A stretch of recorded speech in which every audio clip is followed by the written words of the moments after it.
Hello dear students, before proceeding today's lesson, it's time for the pledge. I commit to be vigilant and bear in mind at all times the risk to myself and my colleagues from COVID-19, a promise to take all necessary precautions that prevent the spread of this deadly virus, a promise to follow and encourage others to follow the key COVID appropriate behaviors, to always wear a mask, face cover, especially when in public places, to maintain a minimum distance of 6 feet from others, to wash my hands frequently and thoroughly with soap and water. Together we will win this fight against COVID-19. So dear students, today we will read chapter number 13, Air, Water and Weather. So first of all, weather. Weather is the state of the atmosphere of a place at a particular time in relation to heat, cloudiness, dryness, sunshine, wind and rain. तो weather क्या होता है? ये एक जगह का atmosphere होता है जो एक टाइम पे एक सा रहता है, जैसे कि वहाँ पे हीट भी हो सकती है, क्लाउडीनेस भी हो सकती है, ड्राइनेस भी हो सकती है, सनशाइन भी हो सकती है, विंड एंड रेन भी हो सकते हैं. The weather can be hot, cold, dry, humid, windy और रेनी. तो वेदर भी कैसे हो सकता है? ये hot, cold, dry, humid, windy और रेनी किसी भी तरह का हो सकता है. We choose our clothes, foods and drinks according to the weather. और हम अपने क्लोथ्स, फूड और ड्रिंक्स को भी वेदर के अकॉर्डिंग ही चूज़ करते हैं. जैसे गर्मियों में हम ठंडी चीज़ें खाते हैं और सर्दियों में हम गर्म चीज़ें खाते हैं. Weather can change day to day और within hours in a day. तो वेदर हर रोज़ भी चेंज हो सकता है और हर एक घंटे भी चेंज हो सकता है. The sun connection. The sun causes the weather to change from time to time. So कौन सी चीज़ वेदर को चेंज करती है? सन. Weather conditions such as wind, cloudiness, hot, cold conditions and rain are caused by the heating of the earth from the sun. तो जो heating सन provide करता है अर्थ को, उसी वजह से वेदर कंडीशंस बनती हैं, जैसे कि wind, cloudiness, hot, cold conditions and rain. ये सब कुछ सन की हीट की वजह से ही होता है. This heat causes wind to blow and water to change from one form to another. यही जो हीट है सन की, यही हवा को ब्लो करने में हेल्प करती है और वाटर को एक फॉर्म से दूसरी फॉर्म में चेंज होने में हेल्प करती है. Sun earth revolution connection. The earth moves around the sun in its fixed orbit. तो जो अर्थ है वो सन के अराउंड मूव करती है अपने एक फिक्स्ड ऑर्बिट में. This is called revolution. और इसी चीज़ को हम बोलते हैं revolution of the earth around the sun. The earth is tilted on its axis. तो अर्थ अपने एक्सिस पे थोड़ी सी टेढ़ी है. This causes a part of the earth to lean towards the sun. इसी वजह से जो अर्थ का एक पार्ट है वो सन की तरफ थोड़ा लीन है, मतलब झुका हुआ है. The part of the earth tilted towards the sun receives more sunlight and get more heat. तो जो पार्ट अर्थ का सन की तरफ झुका हुआ है उसमें ज़्यादा हीट आती है. The days are long.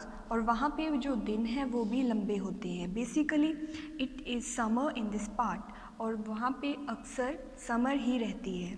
The part of the earth that is tilted away from the sun has winter.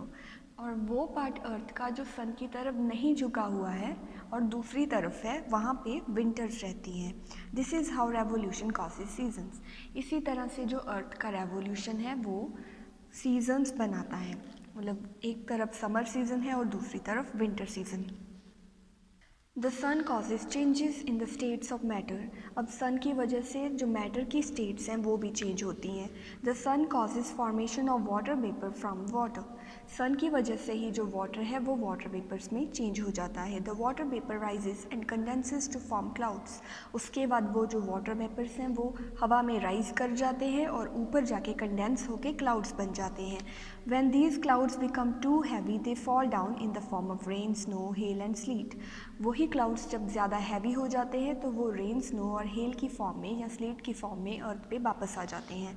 When there is a lot of water vapor present in the air, it causes us to sweat a lot. जब atmosphere में और air में water vapour का content ज़्यादा होगा तो उससे हमें स्वेटिंग होने लग जाती है. This type of weather is known as humid weather. और इसी तरह के वेदर को हम ह्यूमिड वेदर बोलते हैं जिसमें हमें स्वेटिंग होती है. More about air. Air is an invisible mixture of gases such as oxygen, carbon dioxide, water vapor, smoke and dust. तो एयर एक मिक्सचर है गैसेस का. कौन कौन सी गैसेस का? Oxygen, carbon dioxide, water vapour, smoke and dust. This layer of air that surrounds the earth is known as atmosphere. और यही अर्थ जब अर्थ को सराउंड कर लेती है तो उसको हम एटमॉस्फेयर बोलते हैं. Moving air is called wind. और वो एयर जो मूव करती है उसको हम विंड बोलते हैं. A gentle wind is called breeze. हल्की सी जो हवा चलती है उसको हम ब्रीज बोलते हैं. A very strong wind which can cause damage and destruction is called a storm. अब वो स्ट्रॉन्ग विंड, बहुत तेज़ तूफान और आंधी वाली वो हवा जिससे बहुत ज़्यादा डैमेज और डिस्ट्रक्शन हो जाती है उसको हम स्टॉर्म बोलते हैं. When a storm is accompanied by thunder and rain it is called thunder storm. अब वही स्टॉर्म अगर थंडर और रेन दोनों के साथ आए तो उसको हम थंडर स्टॉर्म बोलते हैं. Sea and land breeze. During the day land gets warmer faster than water. तो दिन के टाइम पे जो लैंड है वो ज़्यादा गर्म हो जाता है पानी के मुकाबले. The air on the land too warms and rises up. और जो एयर लैंड पे चलती है वो भी ज़्यादा वार्म हो जाती है. और जब वो एयर वार्म हो जाती है तो वो राइज करना स्टार्ट कर जाती है, मतलब ऊपर उठना शुरू हो जाती है. The cool air from the sea moves in towards the land and takes it place. और जो कूल एयर सी की तरफ से आती है वो लैंड की तरफ आना शुरू कर देती है और हॉट एयर जो ऊपर की तरफ जा रही है उसकी जगह ले लेती है. This is called sea breeze. और इसी चीज़ को हम सी ब्रीज बोलते हैं. At night the land gets cooler faster than water.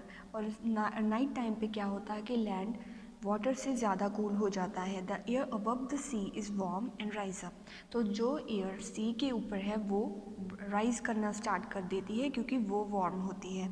The cool air from the land moves in the sea and takes its place.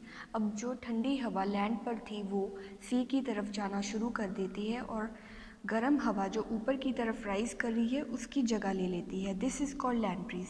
इसको हम बोलते हैं land breeze. Now more about water. The earth surface is covered with about 71% water. तो earth का surface में 71% water है. Of all the water on earth we can use only 0.3% of this water. तो इतने पानी में से हम सिर्फ 0.3% वाटर ही यूज़ करते हैं. Such usable water is found below the ground as ground water. इस यूजेबल वाटर को हम ग्राउंड से फाइंड कर सकते हैं और इसको बोलते हैं ground water. In rivers and fresh water lakes. और हमें ये रिवर्स और फ्रेश वाटर लेक्स में भी मिलता है. Water exist in 3 different forms. तो वाटर 3 डिफरेंट फॉर्म्स में एग्जिस्ट करता है. Solid, liquid and gas. It changes it's form on either heating और कूलिंग. और हीटिंग और कूलिंग अप्लाई करने से ये अपनी स्टेट को एक स्टेट से दूसरी स्टेट में चेंज भी कर लेता है. Ice is the solid form of water whereas water vapour and steam are gases forms of water. Ice water की सॉलिड फॉर्म है जबकि वाटर वेपर और स्टीम वाटर की गैसेस फॉर्म है. Evaporation. When water gets heated it changes into water vapour. जब हम water को heat करते हैं तो वो वाटर वेपर्स में चेंज हो जाता है. This process of change of liquid water into water vapour और गैस इज़ कॉल्ड इवेपोरेशन. तो वो प्रोसेस जिससे एक लिक्विड वाटर को हम गैसेस और वेपर्स में चेंज कर देते हैं उस प्रोसेस को बोलते हैं evaporation. The heat of the sun causes water on the surface of the earth to heat up and change into water vapour. तो सन से जो हीट मिलती है वो जो अर्थ पे वाटर पड़ा है उसको हीट करके एक फॉर्म से दूसरी फॉर्म में चेंज कर देती है. वो उसको वाटर वेपर में चेंज कर देगी. There are several factors that cause evaporation to take place at a faster rate. तो काफ़ी सारे फैक्टर्स होते हैं जो वाटर को फास्टर रेट पे चेंज होने में हेल्प करते हैं. First is temperature. Higher the temperature faster is the rate of evaporation. तो जितना ज़्यादा टेम्परेचर होगा, जितनी ज़्यादा गर्मी होगी उतना ही जल्दी वाटर इवेपोरेट होगा. Wind. Wind speeds up the rate of evaporation. जितनी ज़्यादा विंड होगी उतना ही इवेपोरेशन का जो प्रोसेस है उसके रेट को ये विंड स्पीड दे देगी. Area of water exposed.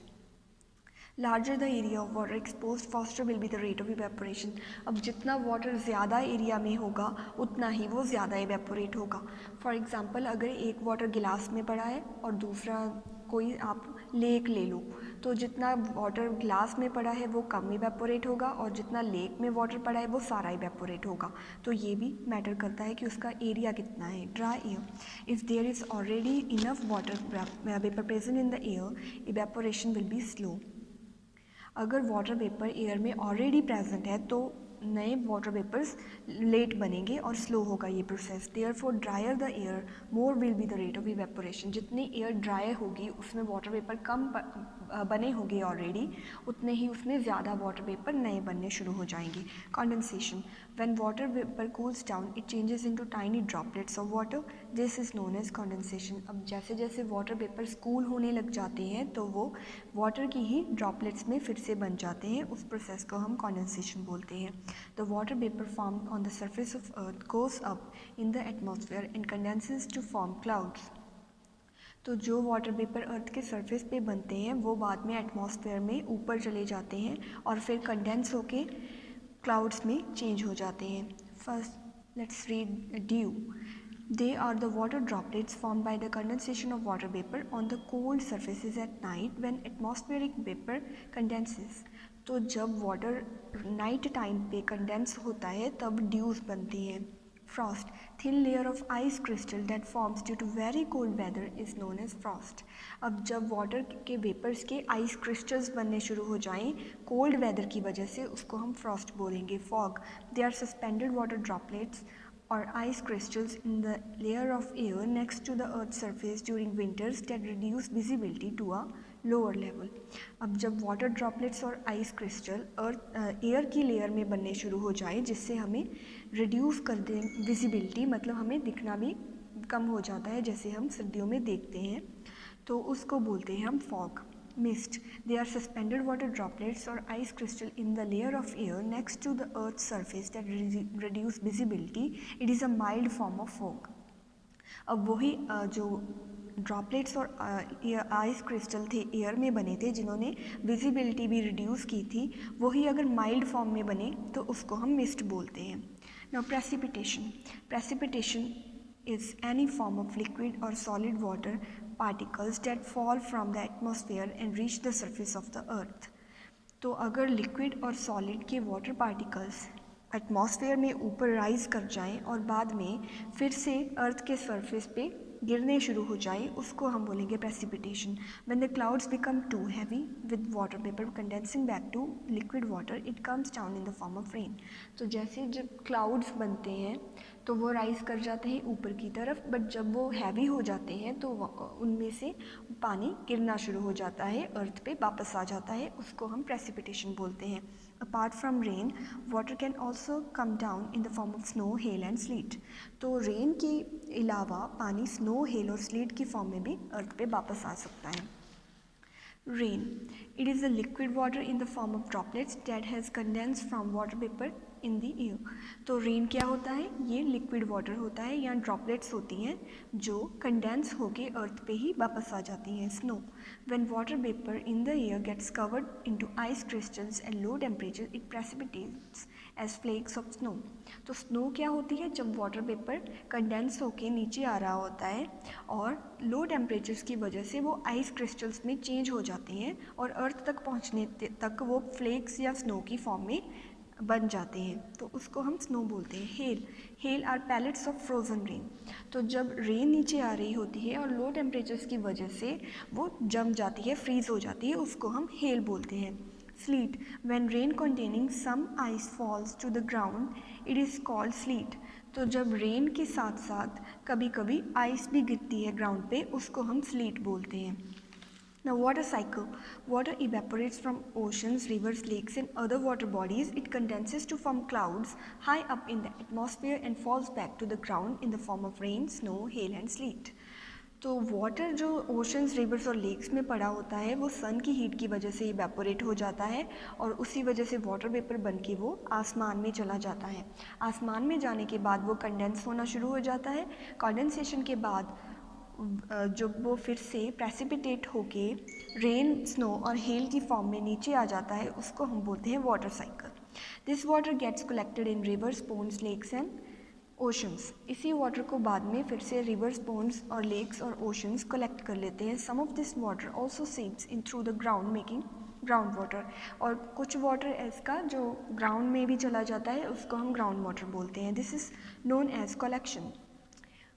The entire cycle of change of forms of water is known as water cycle. तो जैसे वाटर की फॉर्म्स जो चेंज होती हैं और जो वाटर मतलब पहले भी ग्राउंड पे था, उसके बाद अपनी फॉर्म्स को चेंज करके फिर से ग्राउंड पे आ गया, उसको हम बोलते हैं water cycle. Now, making water fit for use. We should only drink clean water.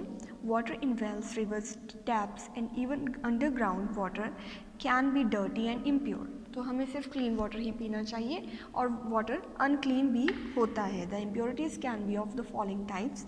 Insoluble impurities. तो वाटर में जो इम्प्योरिटीज़ पड़ी होती हैं वो अलग अलग तरह की होती है. सबसे पहले हम रीड करेंगे insoluble impurities. The impurities that are suspended in water and can be seen easily. तो वो इम्प्योरिटीज़ जो वाटर में पड़ी रहती हैं और हमें दिखाई भी देती हैं, उनको हम बोलते हैं insoluble impurities. Soluble impurities, the impurities that are dissolved in water and cannot be seen easily. वो impurities जो water में अच्छे से घुली होती हैं, मिली होती हैं और हम उन्हें देख भी नहीं सकते. Germs, the harmful, very tiny living organisms in water that cannot be seen but can cause diseases. तो जो टाइनी ऑर्गेनिजम्स वाटर में प्रेजेंट होते हैं और लिविंग ऑर्गेनिजम्स होते हैं वो हार्मफुल भी होते हैं और उनसे डिसीजेस भी हो जाते हैं, उनको हम जर्म्स बोलते हैं. Water can be made fit for uses through the following processes. तो वाटर को हम पीने लायक कैसे बना सकते हैं? Sedimentation and decantation. The method of sedimentation and decantation can be used to remove insoluble impurities. तो insoluble impurities जो हमें दिखाई देती हैं, उन impurities को दूर करने के लिए हम sedimentation और decantation को use कर सकते हैं. In this process, let the impure water stand for some time. Heavy particles of impurities will settle down at the bottom of the water, leaving cleaner water on the top. तो इसमें क्या किया जाता है? Water को किसी container में रख के उसे रख दिया जाता है थोड़े टाइम के लिए. जब उसको रखा जाता है और उसको हिलाया भी नहीं जाता, तो उसके बाद जो इम्प्योरिटीज़ होती हैं वो उसी कंटेनर के बॉटम पे जमा होनी शुरू हो जाएगी और क्लीन वाटर ऊपर रह जाएगा. This is called sedimentation. इसी प्रोसेस को हम सेडिमेंटेशन बोलते हैं. Now carefully pour the clean water into another vessel. This is known as decantation. अब उसी clean water को दूसरे कंटेनर में या कैन में या वेसल में रख लिया अगर हमने, तो उसको हम बोलेंगे डिकेंटेशन. तो ये है सेडिमेंटेशन. ये इम्प्योर वाटर था, इसको हमने थोड़े टाइम के लिए ऐसे ही अनडिस्टर्ब्ड रखा. उसके बाद जो इम्प्योरिटीज़ थी वो नीचे जमा हो गई और ऊपर बच गया क्लीन वाटर. उसके बाद हमने डिकेंटेशन किया, मतलब जो क्लीन वाटर था उसको हमने अलग से एक बीकर में निकाल लिया और इम्प्योरिटीज़ को पुराने वाले बीकर में ही छोड़ दिया. Now filtration. In this method, unclean water is passed through filter paper. The impurities get stuck in the filter paper while clean water passes through it. तो फिल्ट्रेशन में क्या होता है? अनक्लीन वाटर को फिल्टर पेपर से उसको छाना जाता है, क्लीन किया जाता है. तो जो इम्प्योरिटीज़ हैं वो फिल्टर पेपर में ही रह जाएंगी और क्लीन वाटर नीचे आ जाएगा. For example, an impure mixture of sand and water can be filtered using this method.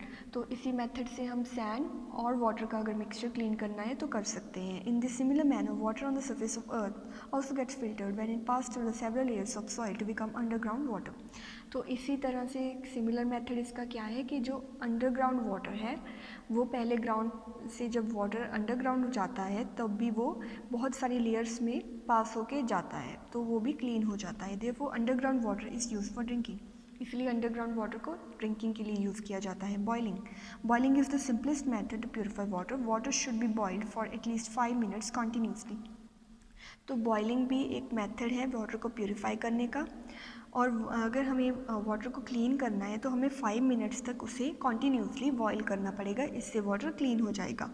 We should always keep the boiling water covered. और हमें हमेशा बॉइलिंग वाटर को कवर करके ही रखना चाहिए. Chlorination. Chlorine is a chemical that is added to water to kill germs present in it. The process of adding chlorine is known as chlorination. तो chlorine एक chemical है जिसको वाटर में add किया जाता है वाटर को क्लीन करने के लिए, और इसी प्रोसेस को हम बोलते हैं chlorination. Water purifier. We can also purify water using a water purifier. There are several water purifiers available in the market. तो हम वाटर को क्लीन करने के लिए वाटर प्यूरीफायर मतलब एक फ़िल्टर या आरओ भी यूज़ कर सकते हैं, और मार्केट में आपको काफ़ी सारे मिल जाएंगे. Let's have a look at today's written assignment. First of all, we have state true or false. The blanket of air surrounding our earth is called space. तो ये फॉल्स है, क्योंकि वो ब्लैंकेट अर्थ का जो एयर का जो अर्थ को सराउंड करता है उसको हम एटमॉस्फेयर बोलते हैं, स्पेस नहीं बोलते. तो इसका आंसर फॉल्स है. The revolution of the earth around the sun causes day and night. तो ये फॉल्स है क्योंकि अर्थ का रेवोल्यूशन सन के अराउंड सीजन्स कॉज करता है, डे एंड नाइट नहीं, तो ये भी फॉल्स है। Dew, frost, fog, rain are all different forms of water, तो ये ट्रू है क्योंकि ड्यू, फ्रॉस्ट, फॉग और रेन ये सभी वाटर की ही अलग अलग फॉर्म्स हैं। We should always purify water before drinking, तो ये ट्रू है, हमें हमेशा वाटर को प्योरीफाई करने के बाद ही ड्रिंक करना चाहिए। Hot air sinks and cold air rises up in the atmosphere, ये फॉल्स है क्योंकि जो हॉट एयर होती है वो लाइटर होती है कोल्ड एयर से, मतलब हॉट एयर राइज करती है, it rises up in the atmosphere, but जो कोल्ड एयर है वो नहीं, सो ये फॉल्स है। Now objective type questions. The earth moves around the sun in its fixed orbit. This is called revolution. तो जब अर्थ एक फिक्स्ड ऑर्बिट के थ्रू सन के अराउंड मूव करती है उसको हम बोलते हैं revolution. The cool air from the sea moves towards the land and takes its place. It is known as sea breeze. तो जब cool air sea की तरफ से आती है लैंड की तरफ और लैंड के ऊपर जो कोल्ड एयर होती है उसको रिप्लेस कर देती है, उसको हम बोलेंगे sea breeze. Now dash is any form of liquid or solid water particles that fall from the atmosphere and reach the surface of the earth, तो उसको बोलते हैं हम प्रेसिपिटेशन। जब कोई भी लिक्विड या सॉलिड पार्टिकल्स एटमॉस्फेयर में जाके उसके बाद फॉल कर जाए, मतलब दोबारा से अर्थ के सरफेस पे आ जाए, उसको हम बोलेंगे precipitation. In the filtration method unclean water is pass through filter paper, तो फिल्टर पेपर से जब हम वाटर को क्लीन करते हैं उसको बोलते हैं हम filtration. Dash is an invisible mixture of gases such as oxygen, carbon dioxide, water vapour, smoke and dust, तो कौन सी चीज़ मिक्सचर है इन सभी गैसेज का? Air. The process in which water changes from liquid to gas is called evaporation, तो वो process जिससे liquid से गैस में वाटर चेंज कर जाए उसको बोलते हैं evaporation. Thin layer of ice crystals that is formed due to very cold weather is known as frost. तो आइस के क्रिस्टल बनने शुरू हो जाएं जब वेदर काफ़ी कोल्ड हो तो उसको हम बोलते हैं Frost. The impurities that are suspended in water and can be seen are called insoluble impurities. वो impurities जो वाटर में प्रेजेंट होती है और हम देख भी सकते हैं, वो विजिबल भी होती हैं, उनको बोलते हैं insoluble impurities. Chlorine is a chemical that is added to water to kill germs present in it. तो वाटर में कौन सा केमिकल ऐड करके वाटर में जर्म्स को किल किया जाता है? Chlorine. Now define revolution and rotation. Rotation क्या है? Earth spinning on its axis. जब अर्थ अपने एक्सिस के अराउंड स्पिन करती है। रेवोल्यूशन क्या है? The movement of earth around the sun in its fixed path. Fixed orbit, तो जब अर्थ अपने फिक्स्ड ऑर्बिट में सन के अराउंड रिवॉल्व करती है उसको बोलते हैं revolution. Now what is the difference between a storm and a thunderstorm? Storm क्या होती है? A very strong wind which can cause damage and destruction, बहुत ही स्ट्रॉन्ग हवा जो डैमेज और डिस्ट्रक्शन भी कर सकती है। थंडरस्टॉर्म क्या है? अ storm which is accompanied by thunder and rain, तो जब इसी स्टॉर्म में थंडर्स और रेन भी आ जाए तो वो बन जाती है thunderstorm. Now what is land breeze? The cool air from land that moves towards the sun at night. वो ठंडी हवा जो लैंड की तरफ से सी की तरफ जाती है नाइट टाइम पे, उसको बोलते हैं land breeze. Now what is the difference between mist and fog? Fog क्या होती है? The suspended water droplets in the layer of air, air की लेयर में जब वाटर ड्रॉपलेट्स सस्पेंड हो जाते हैं उसको बोलते हैं फॉग। मिस्ट क्या है? It is a mild form of fog, जब वही फॉग माइल्ड फॉर्म में बने तो उसको बोलते हैं हम mist. Now what is chlorination? The process of addition of chlorine to impure water to purify it, तो वो प्रोसेस जिससे हम ऐड करते हैं क्लोरीन इम्प्योर वाटर में उसको प्योरीफाई करने के लिए, उसको बोलते हैं हम chlorination. So that's all dear students, all the very best.